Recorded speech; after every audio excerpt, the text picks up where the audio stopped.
Arif Mulia Jameh sebagai Aceh pada acara para kualifikasi Pekan Olahraga Prabora 3 cabang bola Sabang.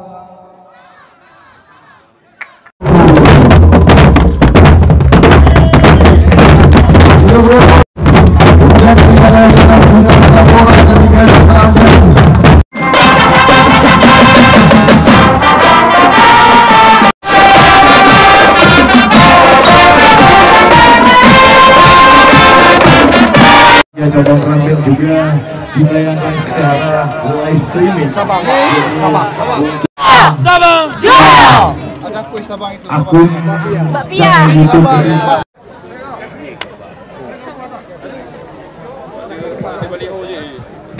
Siang jam 2 setelah sholat Jumat kita akan melakukan lomba pertama, yaitu LBJP, lomba berbaris jarak pendek. Lokasinya di lapangan Payakareng. Semua tim akan bertanding secara bergantian karena kita tetap menerapkan protokol COVID. Ya, perlombaan tersebut tidak boleh ada penonton kecuali panitia pelaksana dan dewan juri, termasuk beberapa insan pers yang sudah mendapat izin dari panitia untuk meliput kegiatan. Selanjutnya hari ketiga, hari terakhir, perlombaan kita lanjutkan di GOR Gelombang Payung di lapangan tenis, ya. Itu adalah lomba LUG, ya, lomba unjuk gelas.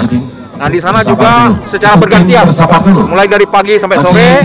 Di sore harinya, para dewan juri sudah bisa nanti mengumumkan hasil siapa yang menjadi 7 terbaik, yang akan 7 kontingen terbaik yang akan mewakili kabupaten kota yang masing-masing pada PORA tahun 2022 di Sigli PD.